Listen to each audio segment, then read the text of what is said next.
Week 5 already.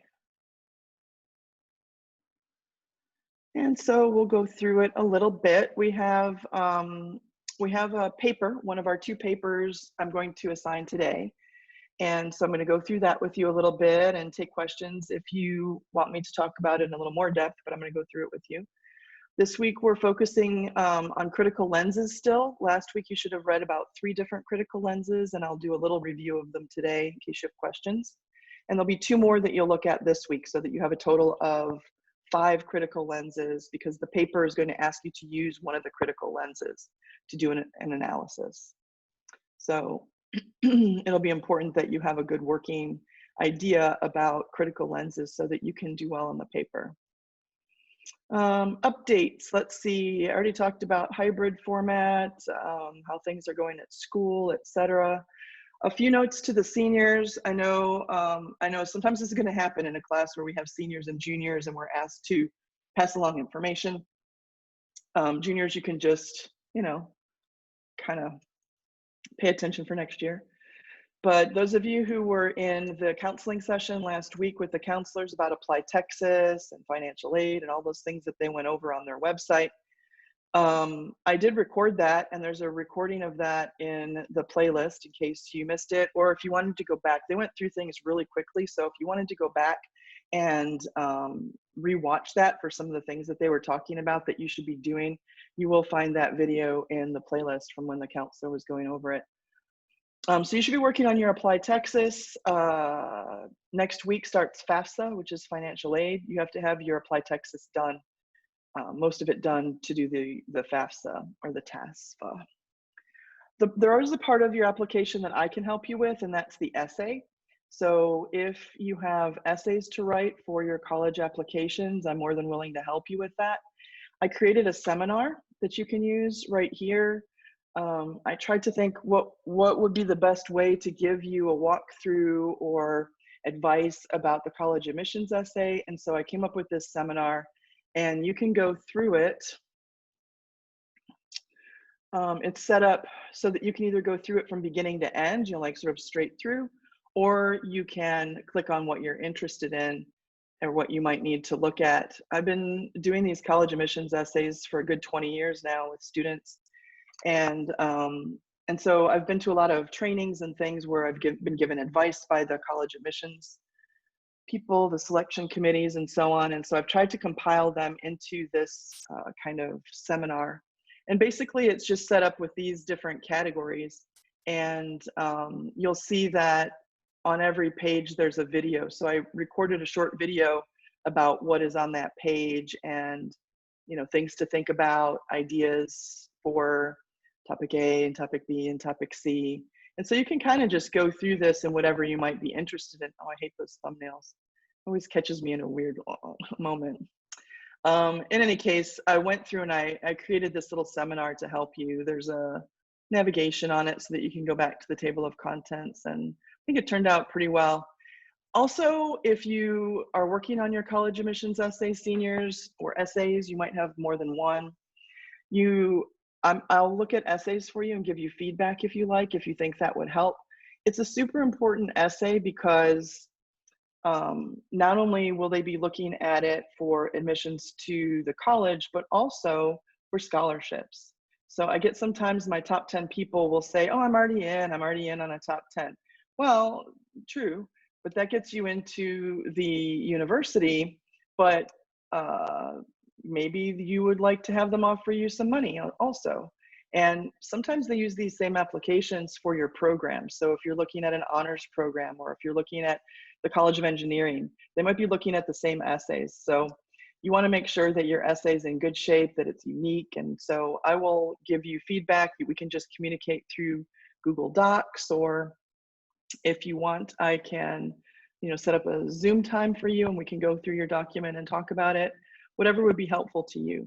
So I want to offer that option to you, seniors, as you're working. I think that if you target the middle of October to be completely done with your essays and your application, I think that's a good safe cutoff. So if you need like a rule of thumb on that, I would say you're probably running late if you let it go to the end of October, more or less. So just, so that you can make your own deadlines. Are there any questions about Apply Texas or the essays that I can answer here? I'm gonna give you an opportunity to ask questions. No, ma'am. No, everybody's good? Okay. Well, if something comes up, you can let me know and I'm willing to help you. All right, let's move on to this week's materials. There's a formative this is a B week, so you've got a formative today, also on Thursday and on Friday. The formatives are taking the place of a lot of things for me. In the original course that I set up on Blackboard, there were journal entries and quizzes. And so what I've done is because I need this requirement for your attendance, I've taken the journal entries out of Blackboard. Maybe I didn't explain this at the beginning, and the quizzes, and I'm incorporating them into the formatives. So you'll see in your progress report for East that I put your formative grade in this weekend before progress reports went in yesterday. And I'll put it in again at the end of the 6 weeks so that it will count as a major grade toward the end. So your formative percents are important. The questions I'm asking you are involved, and I'm trying to give you credit for your responses. Some of you are doing an excellent job, and if I was giving quiz grades out, they would be hundreds. Other people need to work a little bit more on making sure that they're giving details, and maybe thinking about it like a little mini quiz or like a journal that you would do on Blackboard might help you focus in on those. There are some examples that I put on there for you to look at too. So if you're continually getting, 3s on your formatives, you can improve your score over time. And the average can go up for the second time that I put that in. But it's a lot of work working on those formatives, and I know that. So it's going to count in your grades because it's combining all of those elements. I'm not really giving reading quizzes or anything like that. It's all showing up there. I want to spend a little bit of time talking about the critical lenses. I asked you to look into these 3 that are here. I don't want to teach them to you because I know you already read and took notes on them, but I do want to give a little brief overview and ask if there are any questions on any of them. It's important that you know the lenses pretty well because you'll have to select one of the lenses to use in your paper. What's going to happen in the analysis paper is there's a choice of, I think, 7 different short stories that we haven't read any of them. You'll pick one, and then you'll apply one of the lenses to it in a 4 to 5 page essay. So not all the lenses work with all the stories. It's not like you can just pick something from column 1, pick a story, and then pick a lens and it's going to work. It might not. So you have to choose the story and then choose the lenses that could apply to it. So I want you to have a good understanding of these lenses. Probably reader response is something that you're very familiar with. We use reader response pretty much through elementary, middle, and high school. If you've ever had a teacher ask you to make a text to text, text to self, text to world connection in a journal or something like that, in an essay, that's reader response. Reader response is the idea that it takes 2, a sender and a receiver, to make meaning in a piece of literature. So you need the author who's sending the story and the narrative and the ideas, and you need the receiver, the reader, to interpret those ideas based on their own experience. So reader response is very much about how each individual interprets the piece of literature. It's kind of like a phone call. If one person is calling and the other person doesn't answer, you don't really have a phone call. So it takes 2 people to make meaning in a text according to reader response. These little slideshows are set up so that there are some basic critical assumptions, some questions that you would ask yourself if you were using that lens. There's some references here for further study so that you can go if that one, if you need a little more info on that. There are also some pages in the textbook. I'm going to try to remember to add them later today that you can go to that have some more information and references there. So are there any questions on reader response? Is there anything you want me to spend a little more time talking about Anything in the slideshow I can elaborate upon?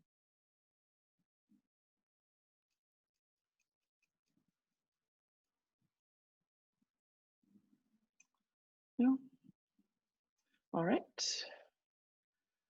The second one is the archetypal perspective.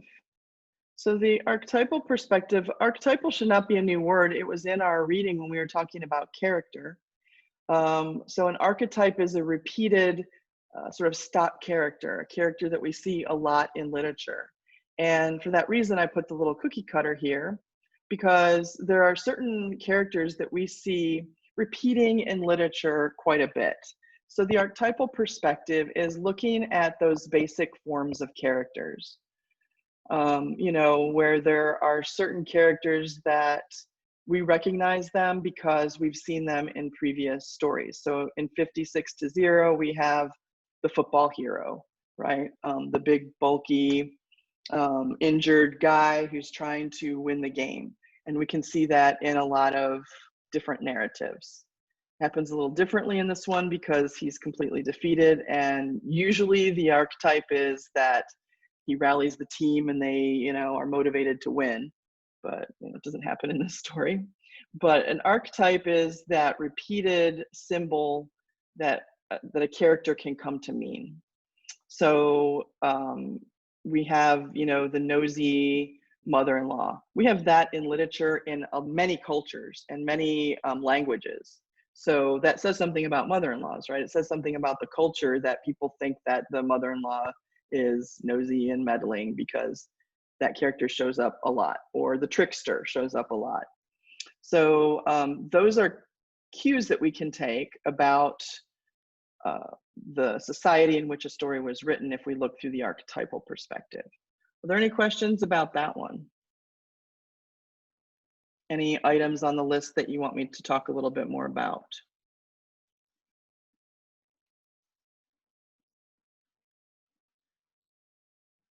So when you're working on your paper, this is a good place to start on the second informational slide, right?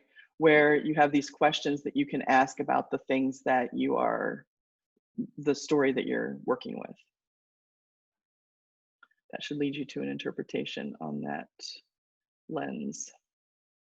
All right, the third one for today was new historicism. And we've touched on this a little bit because when we were talking about Battle Royal, we were talking about how we have to understand the time period in which a piece was written. And so that's the idea of new historicism. So new historicism basically says that we cannot transport our current mindset and cultural values into a piece that is older. We can't take the way we think about things in 2020 and put it on the characters in the yellow wallpaper because that story was written over 100 years ago. At a time when women couldn't vote, they couldn't hold land in their own names, couldn't open bank accounts. So a lot of people kind of judge the husband in that story and they say things like, oh, he's you know, controlling her. Maybe he is, but the point is that in that time period, women didn't have the same rights that we have today. We can't take our 2020 minds and put them on literature from 1898. We have to adapt and try to have an 1898 mind in order to understand what was happening during that time. And so this is where your understanding of history really comes into play with literature.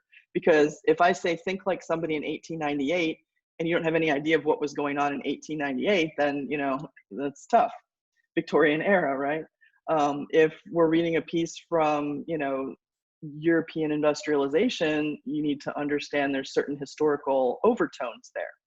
So new historicism assumes that you are looking at the piece at the time period that it was written and taking that into account when you're reading. Anything about that one that you want me to talk about?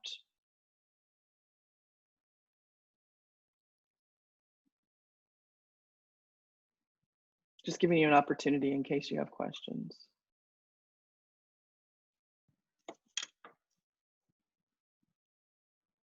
Okay. I want to spend a little bit of time with theme. You're supposed to read theme for today. And we're going to be moving out of short fiction into poetry in the next couple of weeks. But theme is one of those things that is universal. And I asked you to read in the textbook about theme. There are some issues with theme that students struggle with. They've been talking about theme for a long time, but there's a point here that is significant, and you should put it in your notes if you don't already have it. And that is that there's a difference between a subject and a topic and a theme. Sometimes people will say, oh, the theme of that story is friendship. Friendship cannot be a theme. Friendship can be a subject, it can be a topic, but it can't be a theme, because a theme is a lesson, right? It's a statement about a universal truth that's stated in the piece of literature. I made a slide to demonstrate this. I'll come back to that in a minute. It's right here under topic versus theme.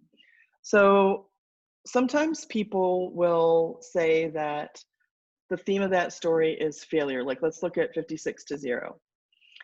Failure is a topic, and it can help me understand a lesson about life, but failure itself cannot be a theme, because a topic is a word or a phrase. A theme is a complete sentence.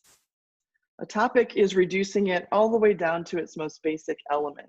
Well, sure, 56-0 is about failure, but that's simplistic. It's reductive. It's not a false statement to say that, but it's also not very rich as a statement.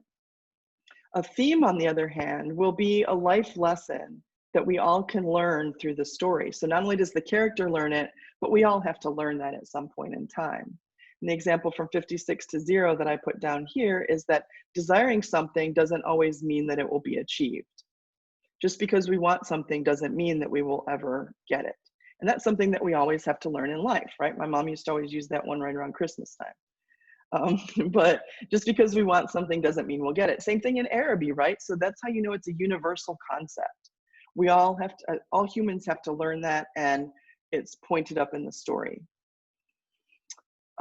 If you think about theme being universal, it will help you to avoid one of the pitfalls when you're asked to come up with a theme for a piece of literature. And so sometimes people will say, well, the theme is that Ray really wanted to win, and he tried to convince his teammates to play the last game of football. Well, that's a summary, right? That's not a theme. Also, if it's rooted too much in the story about what the character learns, Ray learns that he's a failure in life, that's not universal, because I can't apply it to myself. It's only applying to the character in the story. So think of a theme as a lesson about life that all of humanity has to learn, and how we see that reflected in the story. I'm going to ask you, I think it's on Wednesday's formative, to write a theme about one of the stories for this week. So you're going to want to make sure that you're hitting on a theme and not a topic. Let me go back to the textbook here. So they talk about ways to interpret themes, and that's pretty good information, although they talk about a bunch of stories that you haven't read. I think the most useful part, they do talk about Arabic over here. The most useful part of the chapter is the identifying themes section. If you're asked to identify a theme in a piece of literature, you can look at these different elements. You can look at the title. You can look at the narrator or character's statement. Sometimes somebody actually says something in the story, or the narrator says something that really pinpoints the theme of the story. Really obvious. The arrangement of events can suggest a theme. The central conflict. So all those other elements of fiction can sometimes point us to theme. Point of view, symbols, the changes in a character, like the dynamic nature of a character, can tell us about theme. So those are some things to look at when you have to determine the theme of a work. We'll work with theme even when we're doing poetry. I'll ask you, to identify what's the lesson that we're supposed to learn about life from this piece. All right. Is there anything else that you want me to talk about with theme?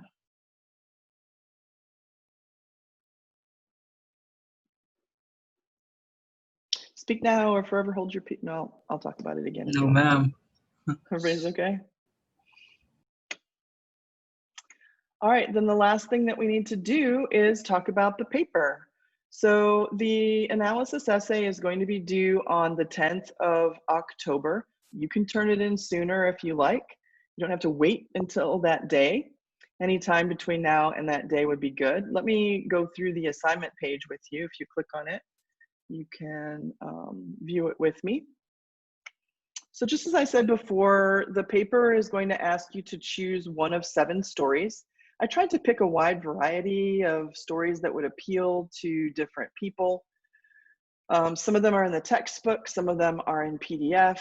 So you can maybe spend a little bit of time this week reading the beginning and seeing which ones appeal to you that you might want to spend a little more time analyzing. And you will write a 4 to 5 page paper that presents an original examination of it using one of the critical lenses. So once you choose a story that you think is interesting, then you would spend some time figuring out, okay, which lens or lenses could I use to analyze this piece of literature? There are some lenses that don't work for some pieces of literature.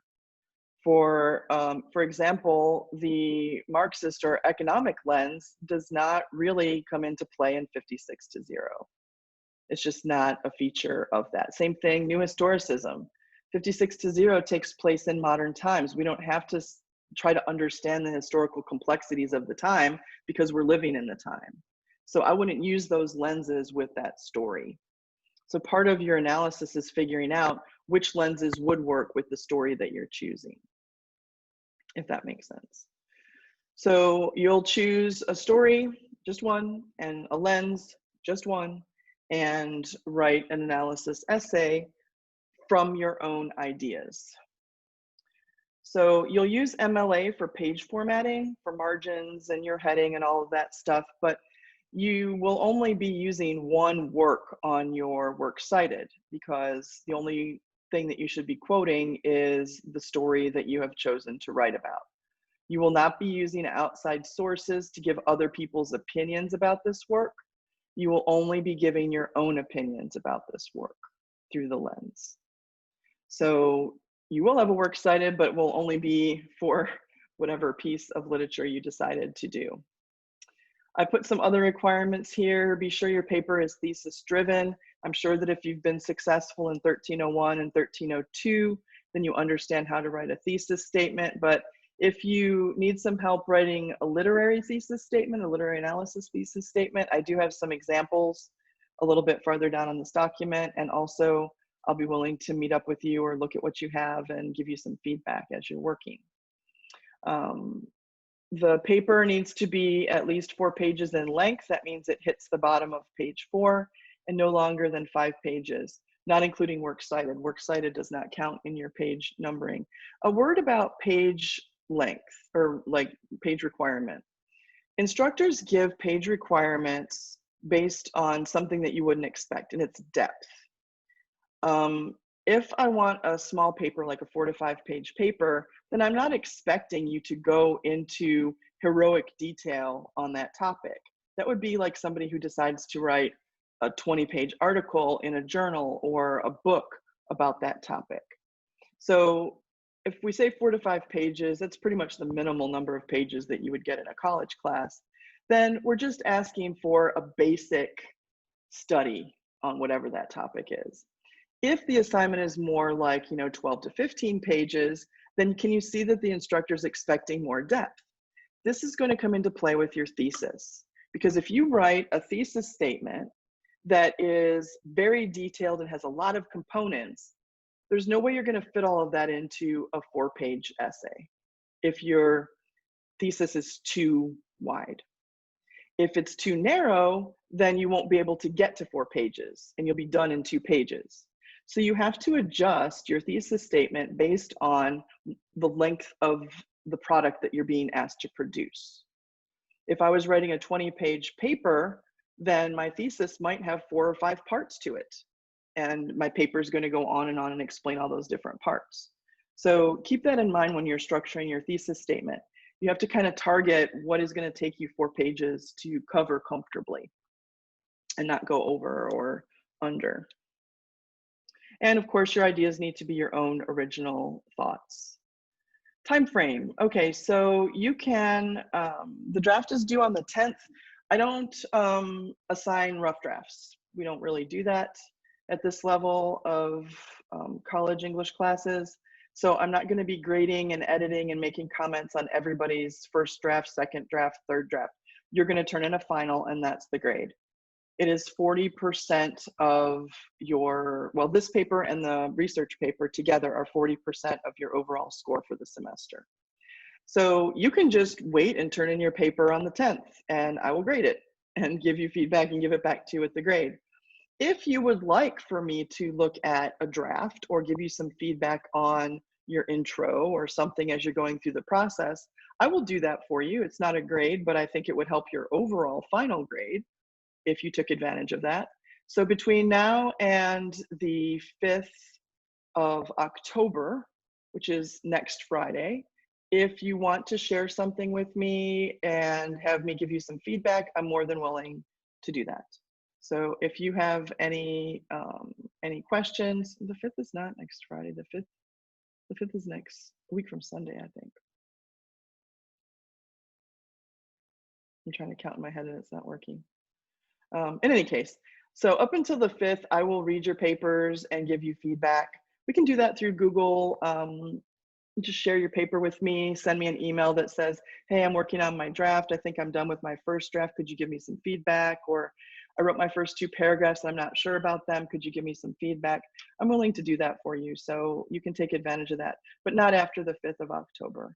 I'm not going to do any emergency editing or any of that stuff when you're supposed to be finalizing your paper. So all that is going to be up to you at that point. Questions on that? Check your grammar, use Grammarly, all that good stuff.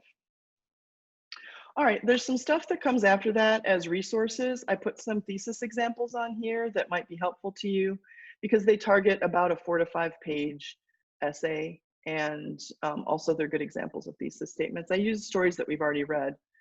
So you have this one, which is using the archetypal lens.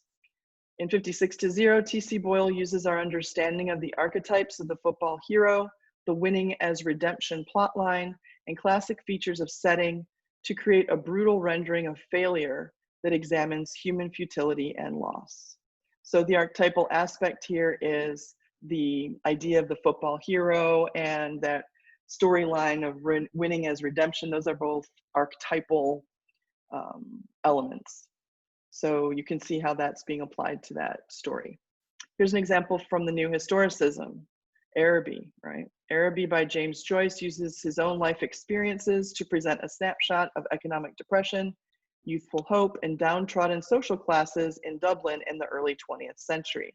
So you can see that's a look into the historical aspects of that piece that the person would be interpreting. 3, Nightingale and the Rose. I think that one was for today, right? The Nightingale and the Rose by Oscar Wilde uses traditional gender roles to set up a theme about the greedy, self-obsessed, and throwaway nature of young people. The traditional gender roles are obviously the sacrificial mother character in The Nightingale, the stuck-up young girl in the love interest that the student has, and the impetuous, sort of oblivious young student who gets his heart trampled on. So there are traditional gender roles in that story that come into play. So these are just examples of thesis statements. Obviously, these don't go with the stories on your list, so, you know, but I thought you might want some to look at. Can you see how the thesis statement sets up the story, I mean, the essay? So you can see that most of them have a list. So you can see this essay is going to talk about the football hero as an archetype in that story, the winning as redemption plotline as archetypal, and the classic features of setting as archetypal elements in that story. So you can see there's probably going to be 3 sections in the body, not necessarily 3 paragraphs, but 3 sections as the paper moves through those ideas. So if you set up your thesis in a clever way, you've also got the roadmap to how your body paragraphs are going to play out. Hopefully that makes sense. I already talked about the paper scoring. There's some resources here afterwards. I thought, since you're on your own for a lot of the time, that I would go ahead and put in some references and things that might help you. Of course, I'll help you too. If you want to send me an email or, reach out and let me, help you with your paper. But there are some things here that could help you. Some people tell me I'm okay, except introductions are hard for me. So I put some videos and things on here about body paragraphs and conclusions that might be helpful to you, using quotations from a text effectively, whatever you think you might need. This is just in case you need it kind of thing. Here are some papers that you can read if you're thinking to yourself, what do I even do in a literary analysis essay? Then you can go and look at those examples. Also, there's some explanations of those up here. But, and there's also a textbook reference there. But if you wanted to look at an example analysis paper, then you could look at these that other students have done in other places. Then the last thing is just a reminder about academic integrity. Please make sure that your ideas are the ones that you have produced about the story and the lens that you're choosing. So is there anything about the paper that you'd like me to go into more detail about at this time?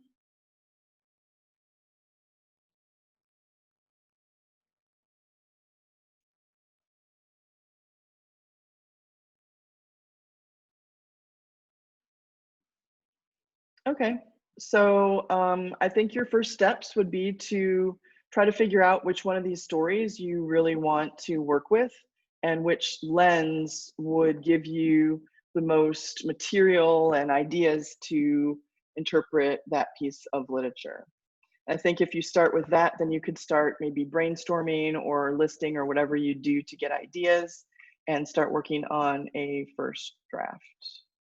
So if you want to share your draft with me in the next week and a half, then I'm glad to give you feedback on that and let you know if you're on the right track, if you want to check with that. All right. All right, that's pretty much it for today. There are a couple of other reminders. There's a formative on Thursday and another one on Friday because it's a B week. They all have to do with the stories that you read for this week, what it means to say Phoenix, Arizona, and The Nightingale and the Rose. Then before next class period, I kind of went light here. I didn't make an assignment from the textbook for you to read a chapter or to read any pieces, because I figured you would be starting with your paper and I'd give you a little bit of a break this week to get that process rolling. Next week, we'll start with poetry, so we'll go back into reading assignments and so on, but this week I wanted to kind of minimize it so that you could focus on what you needed to do for the paper. The only thing you need to do is look into those other 2 critical lenses to round out the 5 so that you have more to choose from when you're working on your paper. Does that make sense? So while we're finishing up the paper, we're going to be starting poetry. Hopefully that makes sense. Makes sense, miss. Okay. I never know if I'm talking too much about something and people are getting bored or not enough and everybody's lost. So I'm trying to hit the middle. It's hard to tell when I just have squares to look at, but I'm doing my best. Okay, if there aren't any more questions, then I think we're finished with today's class. If you do have a question, you can stick around afterwards, and when everybody leaves, you can ask me. But other than that, just keep in touch and start working on your paper so that you can see, and ask questions over the next week if you have any. All right. I hope you all have a good week. Likewise, miss. Have a All good right. Likewise. You're dismissed. Bye, Bye. miss. Bye, miss.